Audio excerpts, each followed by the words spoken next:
तो बालक और बालिकाएं सभी को नमस्कार। और आज का जो चैप्टर है अपना वो है इम्यूनिटी। इम्यूनिटी के बारे में अपन सारी चर्चाएं करेंगे। इम्यूनिटी क्या होती है, हाँ उसके टाइप्स क्या है और टाइप्स के सभी के अपन एग्जांपल्स अपन इसमें देखने वाले हैं।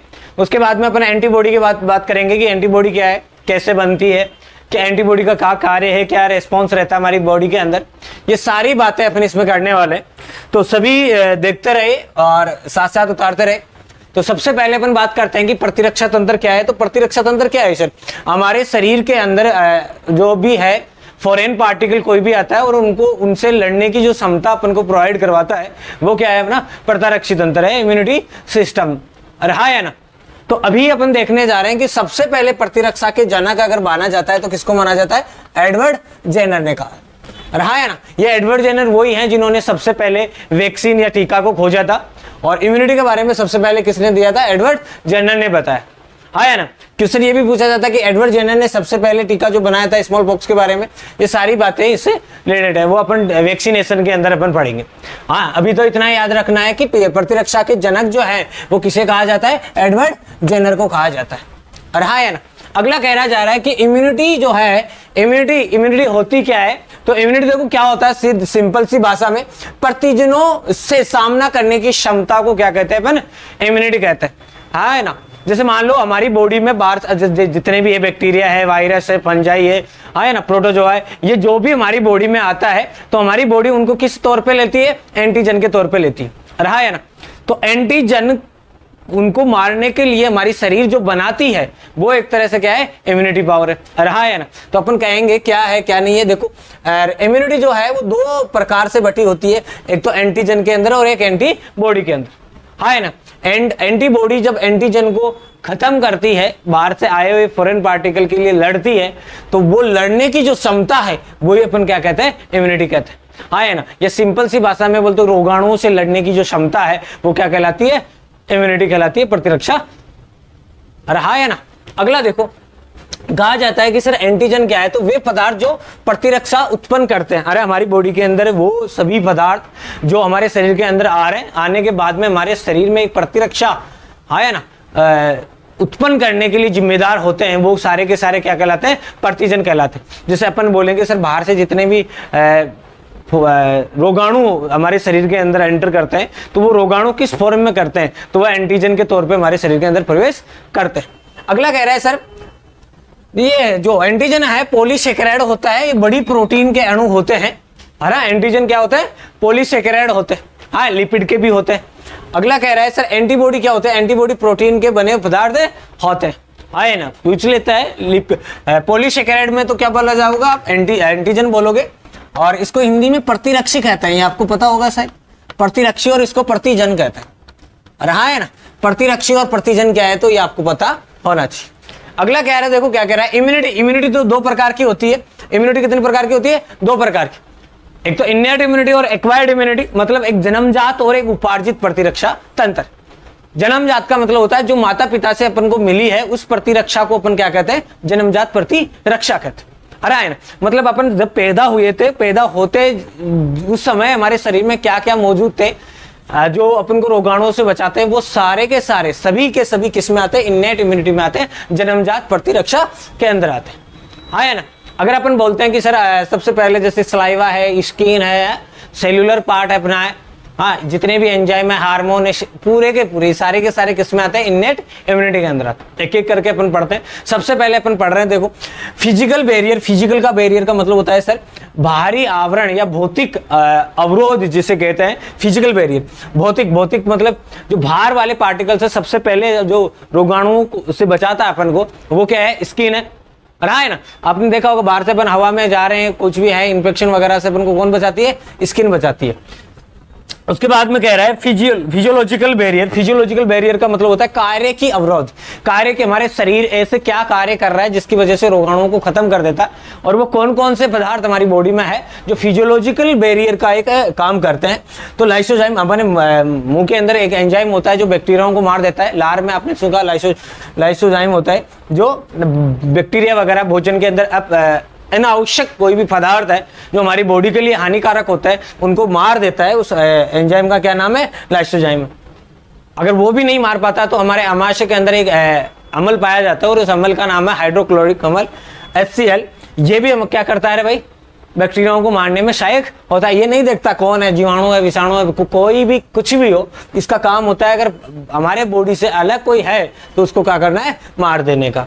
अगला कह रहा है सेलुलर बैरियर। सेलुलर मतलब होता है कोशिकीय अवरोध। और हमारे शरीर में ऐसी कौन कौन सी कोशिकाएं हैं जो जीवाणु विषाणु मतलब प्रतिजन को मारने में सहायक होती है, तो बताओ कौन कौन सी है। न्यूट्रोफिल, अरे हाँ है ना, WBC के मोनोसाइट, ये दोनों की दोनों कोशिकाएं क्या होती है, अरे क्या होती है, प्रतिजन को मारने में सहायक होती है। आपने देखा होगा न्यूट्रोफिल, अपन WBC को बोलते हैं क्या है, अरे हमारे शरीर की सैनिक बोलते हैं ना, आए ना, जो बाहर से कोई भी आता है फॉरेजन पार्टिकल, उनको सभी को मारने के लिए जो है न्यूट्रोफिल कार्य करती है। तो सेलुलर बैरियर के अंदर अपन ने देखा न्यूट्रोफिल और मोनोसाइट। अगला है साइटोकाइनिन बैरियर। साइटोकाइनिन का मतलब होता है सर, साइटोकाइनिन के बारे में थोड़ा सा समझना पड़ेगा आपको। साइटोकाइनिन का मतलब होता है सर, हमारी बॉडी के अंदर कोई कोशिका है और इस कोशिका के अंदर कोई भी वायरस क्या कर रहा है, वायरस क्या कर रहा है, यहाँ पे एंट्री कर रहा है। और ये वायरस इस कोशिका में, एक कोशिका में एंटर कर रहा है और इसके बगल में ही कोशिका क्या है, बी है।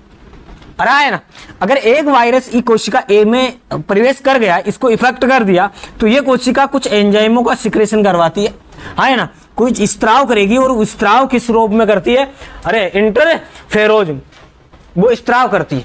और वो स्त्राव फिर क्या करते हैं, इस कोशिका बी को बचाने में सहायक होता है। सो साइटोकाइनिन जो होता है वो क्या होता है, संक्रमित कोशिका से स्त्रावित होने वाला ऐसा कोई एंजाइम जो अनइफेक्टेड कोशिका को संक्रमित होने से बचाता है। ये किसी के अंदर रहता है, साइटोकाइनिन।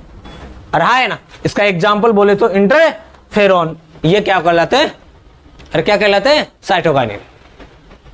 साइटोकाइनिन का मतलब होता है कोशिका से स्त्रावित होने वाले ऐसे एंजाइम। और कौन सी कोशिका से स्त्रावित होते हैं भैया, तो आपको बताना है, ये संक्रमित कोशिका से स्त्रावित होते हैं। संक्रमित कोशिका से स्त्रावित होकर बचाएगा किसको, असंक्रमित कोशिकाओं को बचाएगा, है ना, ताकि वो डिजीज जो है वो उतनी ना बन पाए। अगला कह रहा है एक्वायर्ड इम्यूनिटी। और एक्वायर्ड इम्यूनिटी के अंदर दो आता है, पैसिव और एक्टिव।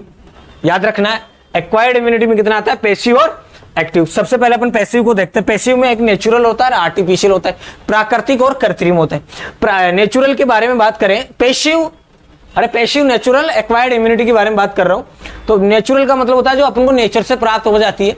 तो नेचर से प्राप्त आपने देखा होगा, जो कोलेस्ट्रॉल होता है माँ के दूध के अंदर IgA पाया जाता है, वो अपन लेते हैं तो हमारे को क्या मिलते हैं, अरे क्या मिलती है अपन को, इम्यूनिटी मिलती है उनसे। और प्लेसेंटा से IgG जो जाता है उससे भी अपन बच्चे को क्या मिलती है, इम्यूनिटी मिलती है। अगला कह रहा है आर्टिफिशियल। क्या है आर्टिफिशियल, अगर अपन दे रहे हैं मतलब कृत्रिम रूप से अपन बना के फिर अपन दे रहे हैं उसको, तो वो कौन कौन सी है, एंटी टिटनस है सिर्फ, और एंटी रेबीज है, एंटी डिप्थीरिया है। ये तीनों की तीनों कैसी है, अरे कैसी है बेटा, आर्टिफिशियल, पैसिव, एक्वायर्ड इम्यूनिटी का एग्जांपल है ना। एक्वायर्ड इम्यूनिटी दो प्रकार की होती है, पैसिव और एक्टिव। अगर अपन पैसिव की बात करते हैं तो ये नेचुरल और आर्टिफिशियल होती है ना। नेचुरल की बात करते हैं सबसे पहले तो नेचुरल में दो आता है, IgA और IgG आता है। आर्टिफिशियल की बात करते हैं तो इसके अंदर सारे के सारे सिर्फ आते हैं, कौन कौन से, एंटी टिटनस, एंटी रेबीज और एंटी डिप्थीरिया। अगली बात करते हैं अपन एक्टिव। और एक्टिव का मतलब होता है सर, एक्टिव देख रहे हैं, एक्टिव के कितने होते हैं, नेचुरल और आर्टिफिशियल। और नेचुरल के अंदर अपन देखते हैं इन्फेक्शन के कारण। इन्फेक्शन जैसे मान लो पहले से कोई डिजीज हो रखी है, एक बार डिजीज होने के बाद में अगर वो पुनः ना हो पाए तो वो किसके अंदर आती है, अरे किसके अंदर आती है, चिकन पॉक्स वाला देखा होगा, एक बार चिकन पॉक्स हो जाता है तो दोबारा नहीं होता है।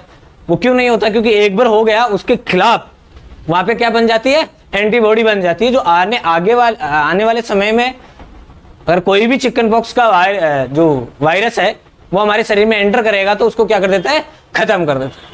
अगला कह रहा है आर्टिफिशियल। और आर्टिफिशियल रूप से तो अपन क्या देते हैं, वैक्सीन देते हैं।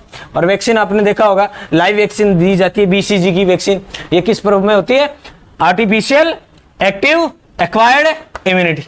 रहा है ना, ये एग्जाम्पल आपको जरूर याद करना है। एग्जाम्पल क्या क्या करना है, देखो मेरे साथ बोलते जाओ। सबसे पहले अपन पैसिव पढ़े, पैसिव में नेचुरल में अपने क्या पढ़ा, IgA और IgG पढ़ा। उसके बाद में अपने आर्टिफिशियल पढ़ा। आर्टिफिशियल में अपने सारे के सारे सिम पढ़े, कौन कौन से, एंटी रेबीज, एंटी डिप्थीरिया और एंटी टिटनेस। ये तीनों की तीनों अपन ने देखा। इसके बाद में अपन ने एक्टिव देखा, और एक्टिव में अपन ने पढ़ा कि दो पाई जाती है, नेचुरल और आर्टिफिशियल। नेचुरल की बात करें तो अपन ने बोला कि सर संक्रमण के कारण जो भी हमारे शरीर के अंदर एंटीबॉडी उत्पन्न हो जाती है वो क्या कैसे कहलाती है? Natural active acquired immunity. Sir chicken pox ऐसा काम करता है sir.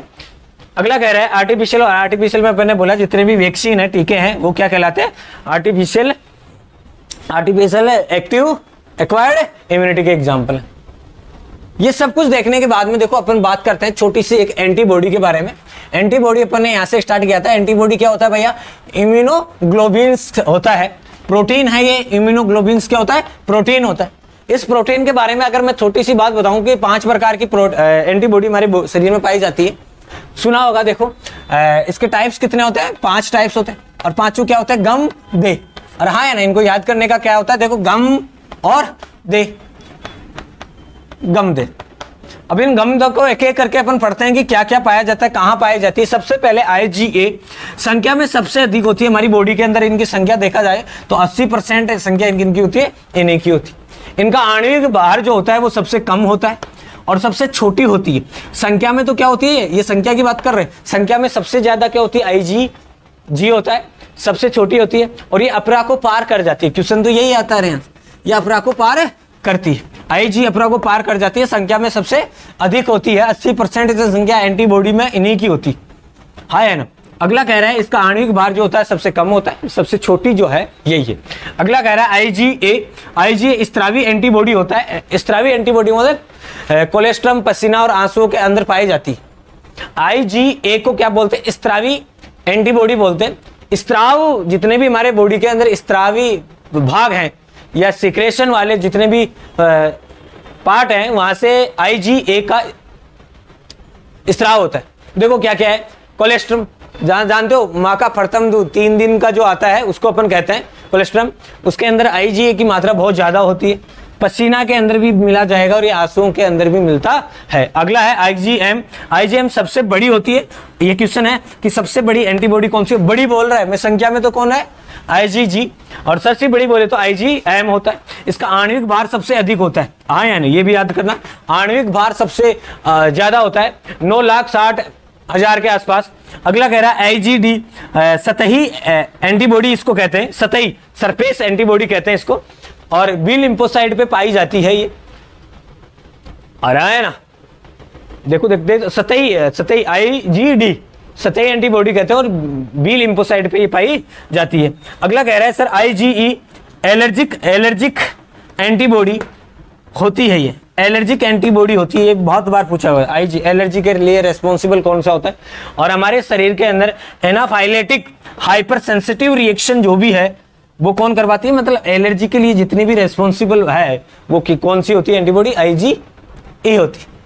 Anaphylactic hyper sensitive reaction जितनी भी है उनके अंदर कौन सी एंटीबॉडी रेस्पॉन्सिबल होती है? IgE होती है ना। अब देखते हैं अपन एंटीबॉडी की स्ट्रक्चर। एंटीबॉडी की स्ट्रक्चर देखने के लिए अपन को देखो, इसके अंदर 2 जो चेन होती है वो हैवी होती है और 2 क्या होती है? अरे भाई लाइट होती है ना। हैवी चेन को अपन ने बोला इनकी संख्या कितनी होती है? हैवी की 2 होती है, और लाइट की अपन ने बोला ये वाली कितनी होती है? 2 होती है। 2 ही हैवी हो, 2 ही लाइट, है ना।